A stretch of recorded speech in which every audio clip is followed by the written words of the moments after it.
ہمارے چینل الفلاح آفیشیل کو ضرور سبسکرائب کریں اور ساتھ لگے بیل کے آئیکن پر بھی پریس کریں۔ یا ایھا الذین آمنوا، اے ایمان والو، کتب علیکم الصیام، تم پر روزوں کو فرض کر دیا گیا، کما کتب علی الذین من قبلکم، جیسا کہ تم سے پہلوں پر روزے فرض کیے گئے، لعلکم تتقون، تاکہ تم پرہیزگار ہو جاؤ۔ اس آیت مبارکہ میں روزوں کی فرضیت کا اعلان کیا گیا، لیکن ذرا اس آیت کی بناوٹ پر غور کیجیے۔ اس میں ایمان والوں کو براہ راست خطاب دیا گیا، یا ایھا الذین آمنو، اے ایمان والو، اے وہ لوگو جو اللہ تعالیٰ اور اس کے رسول اکرم صلی اللہ علیہ وسلم کے حکموں کو ماننے کا اقرار کر چکے ہیں۔ یہ براہ راست خطاب ہے۔ تورات میں اللہ رب العزت نے بنی اسرائیل کو ایک مرتبہ براہ راست خطاب دیا، اس پر وہ لوگ اتنے خوش ہوئے کہ کہا کرتے تھے نحن ابناء اللہ واحباؤہ، ہم اللہ تعالیٰ کے بیٹے اور اس کے چنے ہوئے بندے ہیں۔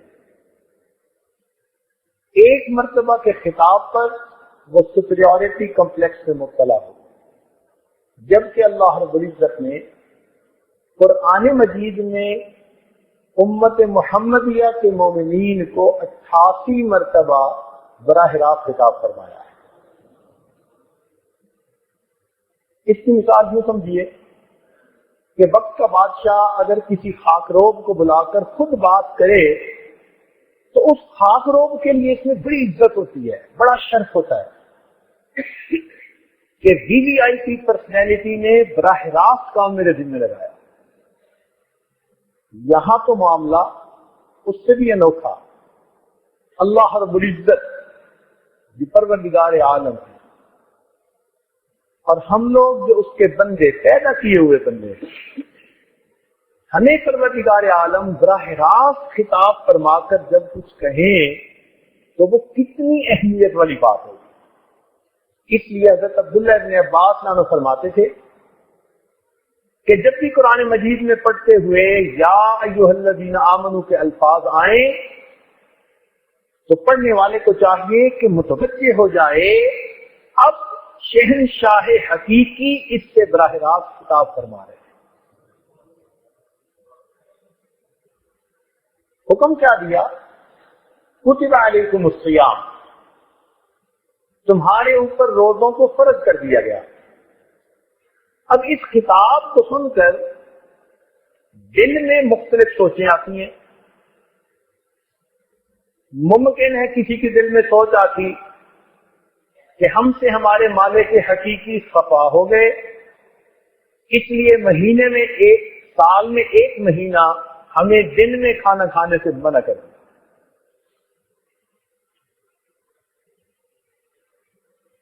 تو اس سوچ کو کریکٹ کرنے کے لیے فوراً آگے اس کا تسلی کی بات کر دی گئی کہ یہ روزے جو تم پر فرض کیے گئے نہ تو سزا کے طور پر فرض کیے گئے کہ تم سے کوئی ناراضگی ہے، اور نہ اس لیے کیے کہ ہمیں اپنے ریسورسز کے ڈپلیٹ ہونے کا خطرہ ہے۔ ہوتے ہیں نا کئی مرتبہ بجٹ بناتے ہیں تو جی اب اس مد میں تھوڑی رقم رہ گئی تو احتیاط سے خرچ کرو، یہ بھی مسئلہ نہیں۔ تو پھر اصل وجہ کیا؟ فرمایا کما کتب علی الذین من قبلکم، جیسا کہ یہ روزے تم سے پہلوں پر فرض کیے گئے، یعنی یہ کوئی تم پر نئی پابندی نہیں، یہ ایک عبادت کی کنٹینیویشن ہے۔ تمہارے پہلے لوگ بھی یہ کام کرتے رہے۔ اب جب مومن یہ سنتا ہے کہ پہلوں پر بھی روزے فرض تھے تو دل میں تسلی ہو جاتی ہے کہ ناراضگی نہیں ہے، کوئی سزا بھی نہیں ہے، یہ ایک عبادت ہے جو اللہ تعالیٰ کے قرب کا ذریعہ ہے۔ تو اس لیے فوراً کہہ دیا گیا کما کتب علی الذین من قبلکم، جیسا کہ یہ روزے تم سے پہلوں پر فرض کیے گئے، اور پھر روزہ فرض ہونے کی حکمت بھی بتا دی گئی، آبجیکٹو بھی بتا دیا گیا کہ تمہیں بھوکا پیاسا رکھ کے تمہارے مالک کو نہیں کچھ ملے گا، اس کا فائدہ بھی تمہارے لیے ہے، وہ کیا؟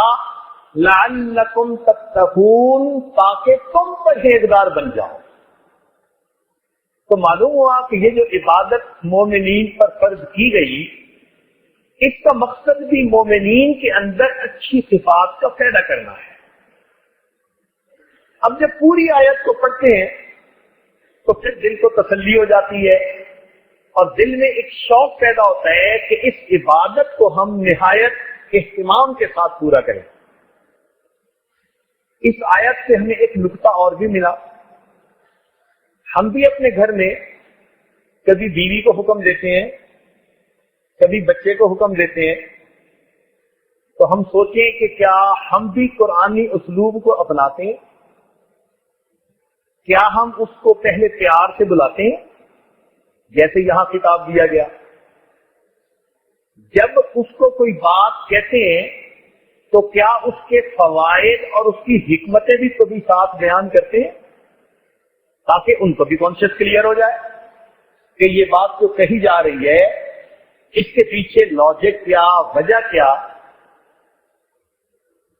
ہم نارمل مسٹیک کیا کرتے ہیں کہ اسٹریٹ اوے دو لفظوں میں ایک بات کہہ دیتے ہیں، جب سننے والے کو پوری بات کلیئر ہی نہیں ہوتی تو کئی مرتبہ اس کو کمپلائی کرنے کے اندر مشکلات پیش آ جاتی۔ تو قرآن مجید نے ہمیں کتنا پیارا اسلوب بتایا۔ رمضان المبارک میں اللہ رب العزت نے قرآن مجید کو نازل کیا، یہ مومنین کے لیے اینوئل ورکشاپ کی مانند ہے۔ آج کے سائنٹیفک دور میں یہ پروفیشنل لوگ اپنی ورکشاپ منعقد کرتے رہتے ہیں اپنے آپ کو اپ ڈیٹ کرنے کے لیے، اپنے پروفیشنل نالج میں ترقی کے لیے، اپنے لوگوں کو امپروو کرنے کے لیے یہ اینولی کچھ نہ کچھ کرتے رہتے ہیں۔ قرآن مجید نے 1400 سال پہلے تصور پیش کر دیا کہ اے ایمان والو، تمہیں بھی اپنی فیلنگز کو، اپنی کیفیات کو مینٹین کرنے کے لیے، اپ گریڈ کرنے کے لیے سال میں ایک ایسا مہینہ دیا جا رہا ہے کہ جس میں قرآن مجید کی تعلیمات تم شروع سے لے کے آخر تک پھر سنو گے اور جذبوں کی سچائی کے ساتھ پھر عمل کا ارادہ کر لو گے۔ اب دیکھیے رمضان مبارک میں تراویح میں شروع سے لے کے آخر تک قرآن مجید پڑھا جاتا ہے۔ اس کا مقصد کیا کہ ہم اللہ تعالیٰ سے جو عہد کر چکے، اگر ہم سال کے دوران سستی کوتاہی کے مرتکب ہوئے، ہم ایک مرتبہ پھر اس کو سنیں اور ایک نئے عزم کے ساتھ نئی بیٹری چارج کر کے اللہ تعالیٰ کی رحمتوں سے ایک نئی زندگی کا آغاز پھر شروع کر دیں۔ دین اسلام نے ایسی تعلیمات دی قیامت تک کے ہر تقاضے کو پورا کرنے کے لیے کافی، وافی اور شافی۔ ہمیں ایک مرتبہ ایک کورس کرنے کا موقع ملا، اس کا ٹاپک تھا افیکٹو مینجمنٹ۔ جو انسٹرکٹر تھے وہ ایک جرمن تھے، ڈاکٹر مسٹر براڈی ان کا نام تھا، اور وہ اتنے ایکسپیرینس تھے، اتنے قابل تھے کہ دنیا کی 7 مختلف یونیورسٹیز کے وزٹنگ پروفیسر تھے۔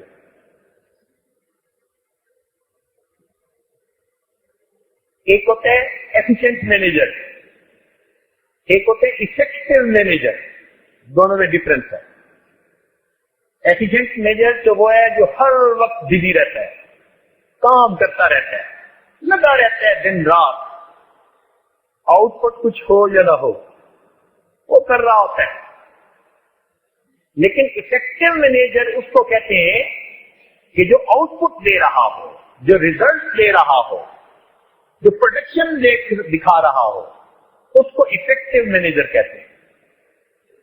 اس بات کے دوران اسے یہ کہا کہ لوگوں کے ذہن میں ایک تصور تھا کہ لڑکپن میں پڑھتے ہیں اور جوانی میں کام کرتے ہیں، بڑھاپے میں آرام کرتے ہیں۔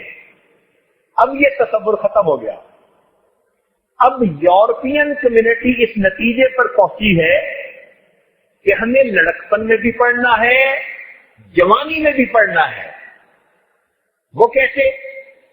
کہ جب ہم کسی پروفیشن میں ہو، کام کر رہے ہو، تو اپنے پروفیشنل نالج کو گین کرنے کے لیے ہمیں ورکشاپ اٹینڈ کرنی چاہیے، کانفرنسز اٹینڈ کرنی چاہیے، سیمینار اٹینڈ کرنے چاہیے، اپنے آپ کو اپ ڈیٹ رکھنا چاہیے۔ پرانا تصور گیا تو یورپین کمیونٹی اس نتیجے پر پہنچی کہ اب ہمیں اپنی جوانی کی عمر میں بھی ساتھ ساتھ پڑھتے رہنا چاہیے، ورنہ ہم لوگوں سے پیچھے رہ جائیں گے، ہم فیڈ آؤٹ ہو جائیں گے لوگوں سے۔ جب اس نے یہ بات کہی تو اس عاجز نے آپ سے اشارہ کیا کہ جی میں بھی کچھ آپ کے ساتھ شیئر کرنا چاہتا ہوں۔ انہوں نے کہا بتائیے۔ میں نے کہا جی گزارش یہ ہے کہ یہ یورپین کمیونٹی کا تصور پیش کردہ نہیں، یہ اس سے بھی پرانا معاملہ ہے۔ اس نے پوچھا وہ کیسے؟ میں نے گزارش کی کہ جی ہمارے نبی علیہ الصلوۃ والسلام نے آج سے 1400 سال پہلے، جب علم کا کوئی قدردان بھی نہیں تھا، جس قوم میں وہ پیدا ہوئے وہ جاہل تھے، زمانہ جاہلیت اس کو کہا جاتا ہے۔ اتنے ایروگینٹ لوگوں میں پیدا ہونے والے جن کے پاس علم نہیں تھا، اللہ تعالیٰ کے محبوب نے جب انسانیت کو تعلیم دی تو علم کے بارے میں ارشاد فرمایا اطلبوا العلم من المہد الی اللحد، تم علم کو حاصل کرو پنگوڑے سے لے کر اپنی قبر میں جانے تک۔ تو یہ تو میرے محبوب کا پرانا بتایا ہوا ایک اصول ہے۔ آپ جو کہہ رہے ہیں کہ یورپین کمیونٹی اس ڈیسیژن پر پہنچی، آپ دیر سے پہنچے، میرے آقا نے یہ برائٹ آئیڈیا پہلے سے دیا ہوا۔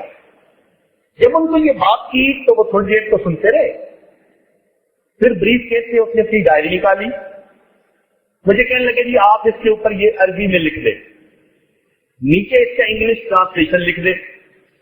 پھر وہ کہنے لگا کہ جتنے ڈیلیگیٹ اس وقت موجود ہیں میں ان کے سامنے پرومس کرتا ہوں آج کے بعد جس یونیورسٹی میں بھی میں لیکچر دوں گا میں لوگوں کو بتاؤں گا کہ مسلمانوں کے پیغمبر علیہ السلام نے 1400 سال پہلے اس بات کو حکم فرما دیا تھا۔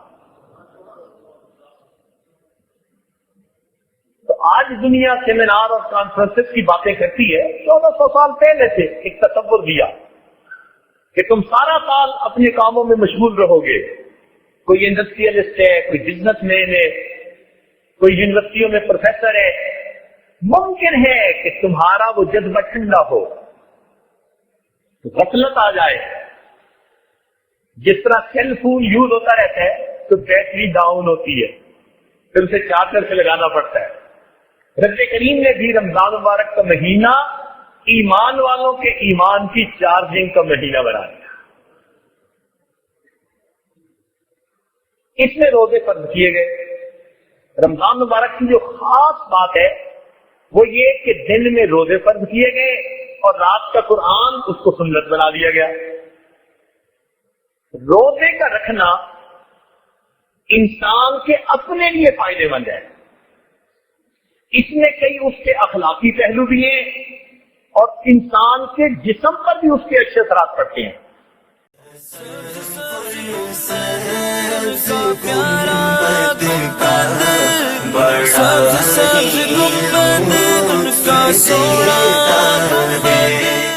ہمارے چینل الفلاح آفیشیل کو ضرور سبسکرائب کریں اور ساتھ لگے بیل کے آئیکن پر بھی پریس کریں۔